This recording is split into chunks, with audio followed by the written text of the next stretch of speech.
over 2 weeks until college football is back in action, and the AP preseason poll dropped earlier this week. We've got Ohio State ranked number 1 for the first time since 2015.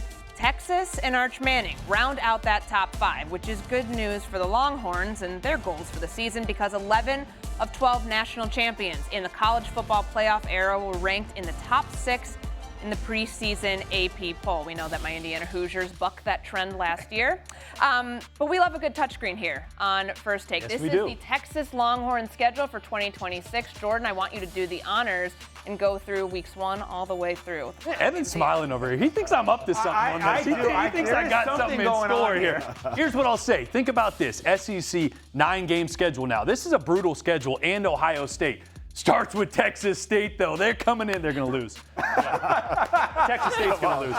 This is the interesting one. Ohio State, the preseason number 1. Everyone loves them. I love them, too. But think about that defense. They lost not only their 3 best players, 3 of the best defensive players in the country last year. Arvell Reese, Sonny Styles, Caleb Downs. That defense is not going to be ready for Ryan Wingo, Cam Coleman, and Arch Manning. I think Texas gets this one done. That's a win early, and that's a statement win for Arch. They obviously beat UTSA. Tennessee's got a lot of issues. Quarterback, they still got to figure out. I think they win that one as well. This is where it gets interesting to me, because I'm actually very, very high on Oklahoma. I think John Mateer is one of the best quarterbacks in the country. He was not himself last year after the hand surgery. They put a ton of weapons around him. It's going to be one of the best defenses in the entire country. I think Oklahoma beats Texas in this rivalry game for their first loss. They get Florida. This was a nightmare game for Arch last year. He was under a ton of pressure. Not the same Florida team, especially on that defensive front. I think Texas wins that one. This is where it gets interesting, because me and Evan both love Trinidad Chambliss. They got Keywan Lacey. I think people are underestimating Ole Miss and just how good they're going to be. Trinidad's the best quarterback in the country.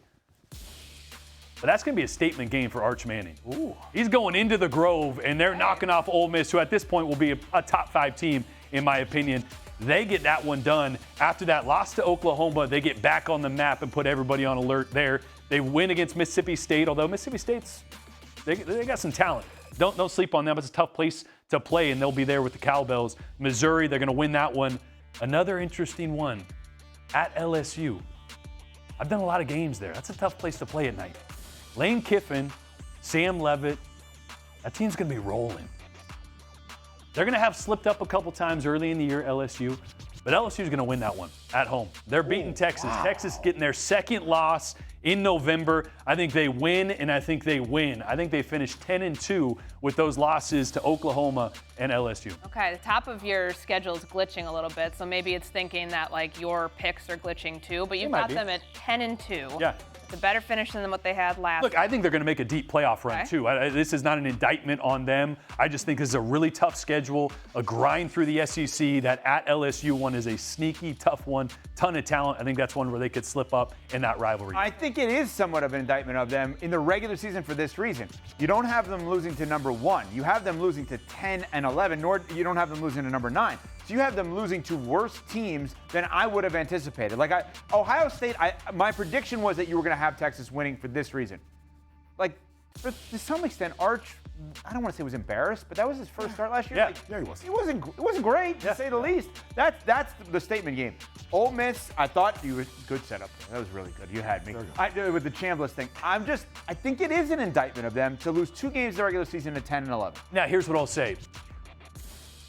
They had these type of games last year where Arch kind of was head-scratching, right? Wasn't quite as clean or as efficient or as accurate as he needed to be. I think he's going to be much better in that area. I think there could be a game like this against an Oklahoma defense that throws the kitchen sink at you pre-snap, post-snap. Could be a game where he maybe struggles a little bit. Not that he's going to for the entire season, but that's a tough one. I think LSU is just going to be one of those teams that when they show up on a Saturday night at home, they can beat anybody.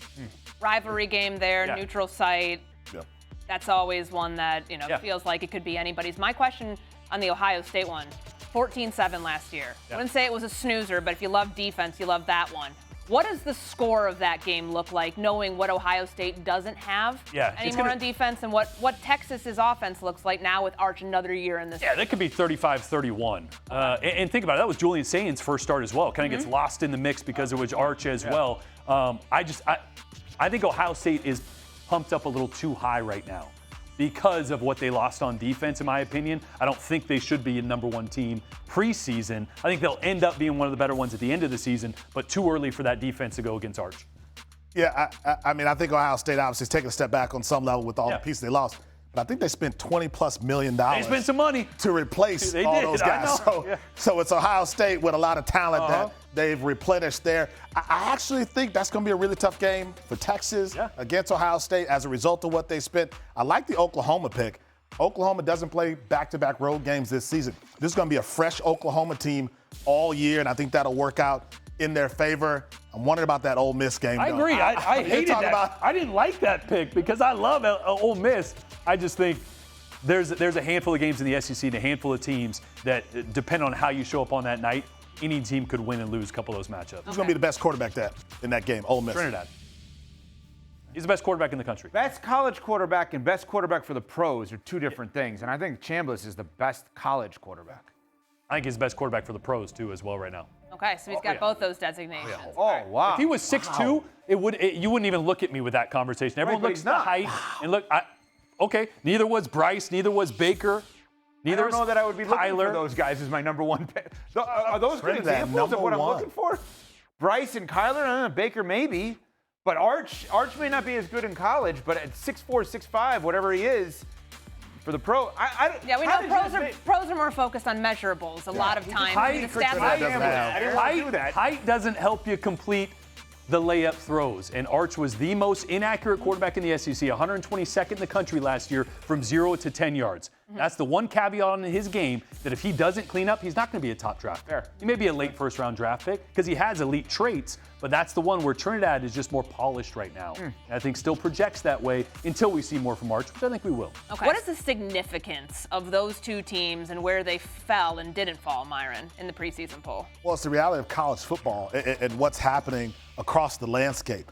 Alabama can't get all of the five-star guys anymore because 3 of them are going to go make $1 million somewhere else. That's good for the landscape. We finally have parity in college football, and I think Alabama and Clemson not being in the top 10 shows us that. So maybe it's bad for Alabama and Clemson. It's great for the sport overall. That's how an Indiana rises. That's how all these other teams have been able to keep up with the Joneses in this new climate. Do you agree, Jordan? Is that good for college football? Yes. As a whole, 100%. Because the NFL has parity. We know that that's like their goal. Have Week 18 matter for all teams, trying to figure out who gets into the postseason. Do you think that the parity that we're seeing in the form of this preseason poll will then give us the best results going into a 12-team college football playoff? Best results as in what? I think we all need to reframe what a good, successful season is in this era of college football, because a lot of people probably looked at 10-2 Texas and probably like, oh, Jordan Rodgers hates Texas. He thinks they're barely going to make the playoffs. No. It's a different era where there's so much more talent spread across East Conference. So a 10-2 year is phenomenal. A 9-3 year is a team that could be a playoff team and still make a run at a national championship. That's just the reality of college football. So if we reframe that a little bit, I think we'll be happy and understand that parity is good. I think we need to reframe a couple of things here. First of all, the guy who replaces Nick Saban a couple of years in has Alabama still as a top 15 program with a chance to move up. That's actually a good thing, not a bad thing. I understand they're outside of the top 10. I get it. Kalen DeBoer is going to have this thing in the right direction. That's number one. Number two, the issue with Clemson, because we need to discuss that, is does Dabo believe in what's happening in college football today or not? And if he doesn't, that's fine. He is a multiple-time champion. If he doesn't agree with the way in which the sport is played out, that's totally okay. Sit here with us then.